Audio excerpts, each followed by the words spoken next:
ya. Ya kalau secara normatif begini, secara normatifnya ya. Ketika penyelenggara negara menerima suap ataupun gratifikasi gitu ya, ataupun pemerasan dalam jabatan, dan uang yang diduga dari proses itu gitu ya, misalnya si A begitu ya, turut menikmati. Kalau pasal korupsi itu ketika kemudian kesengajaan menikmati itu bukan bagian dari rangkaian perbuatan ketika mendapatkan uang tersebut, maka tidak bisa dipidana gitu ya. Berbeda dengan TPPU.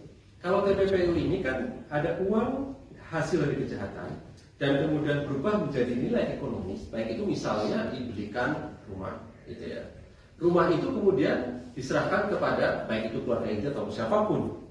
Ada kesengajaan dan dia tahu bahwa rumah ini itu diperoleh dari hasil kejahatan. Bisa diukur, bisa. Misalnya penyelenggara negara ini kan penghasilan dan pendapatannya bisa terukur setiap waktu, setiap bulan misalnya berapa, sehingga nanti ketika perolehan sebuah rumah, apakah dia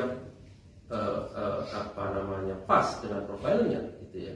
Itu kan bisa diukur. Contohnya misalnya dalam perkara tersangka HH, gitu ya.